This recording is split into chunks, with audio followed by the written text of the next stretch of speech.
Why do you think you're here on this earth at this time? Do you know what you really want at a soul level? What do you think you should do and focus on to make the most of your life? We'll answer all these questions in today's video. According to the most ancient and sacred texts of India, the Vedas, there are 4 main goals of human existence. And according to the Vedas, when you intentionally pursue these goals, then you're more likely to create a more meaningful and a more fulfilling life for yourself. So in this video, I'll share what these goals are and also some practical ways we can incorporate them into our daily lives. The goal is to make the most of our lives in terms of both enjoyment and involvement. But first, what are the Vedas? The Sanskrit word Veda translates to knowledge or wisdom. The Vedas are some of the oldest and most sacred texts of ancient India, and they contain sort of revelations or insights given to sages while in altered states of consciousness. The information in those texts did not come from the human intellect. It was channeled. It came from a divine source, if you wish. Have you ever wondered why such wisdom came from India? Why from India? Well, a few years ago, I listened to a podcast interview with Niraj Naik. He's the founder of the breathwork called Soma. It's like my favorite breathwork technique. And during the interview, Niraj said that the name he chose for his breathing method, which is Soma, was inspired by some plant that was mentioned in several Vedic texts. That plant was apparently used by sages to induce altered state of consciousness. It was probably something similar to ayahuasca. That was just to say that the information in the Vedas, including the 4 goals of life that we're about to see, and also yoga, like the yogic philosophy, this information was channeled. It was given in the form of revelations and insights, and probably, in part, thanks to the Soma plant. So let's see the 4 main goals of life and how we can pursue them. The first goal of life, according to the Vedas, is Dharma. Dharma means truth and cosmic order. It also refers to our unique life path, like our most authentic life path and our role in the world. Your Dharma is your life aligned with your nature. It's the truest expression of who you are. It's your self with a capital S. So by being authentic, you are sort of in harmony with the universe and you play your role in the world. I'll give you some practical examples of how we can live our Dharma. First, it's to live by the golden rule. It's to treat everyone and everything with respect, with love, with compassion.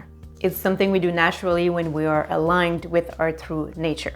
Living our Dharma also implies following our hearts, following our deep intuition and also our natural interests. Think of what makes you feel expansive or energized or enthusiastic. And another way to live our Dharma is to use our natural talents to create value for others or in the world.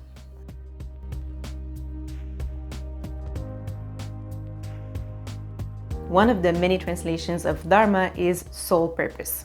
You could watch my other video, 10 Clues for Knowing and Living Your Purpose. In that other video, I shared 10 insights from different spiritual teachers to help us know our purpose. I'll link it on the screen and also in the description below. The second goal of life, according to the Vedas, is Artha. It's the healthy pursuit of material wealth and success. It's the security of having the material comforts we need to live well, to live with ease. And I think it's an important point because it's very common that spiritually minded people think that pursuing material success is not appropriate. I think it's a belief that comes from religion. But if you think about it, we're here to have a physical experience. We're here to create material things. There's nothing wrong with prosperity.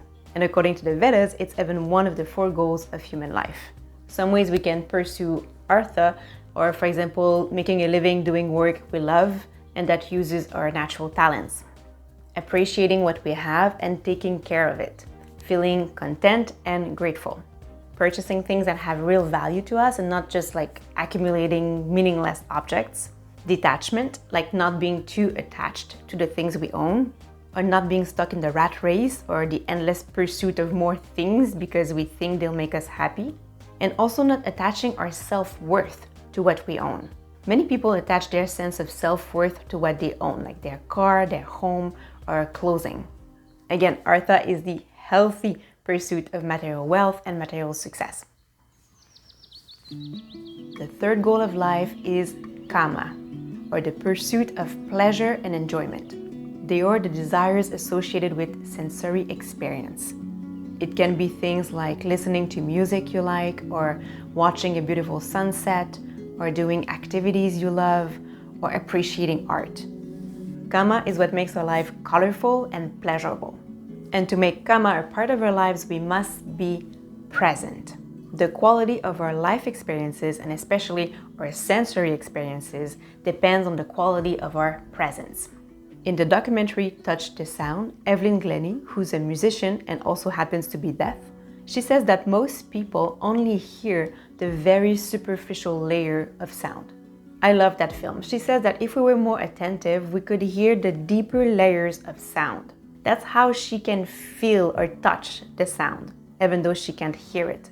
And I believe it's the same for all our senses. So to practice kama, we could perhaps prepare a meal that's visually appealing, that's tasty and nourishing, and then eat it mindfully, taking the time to appreciate each bite.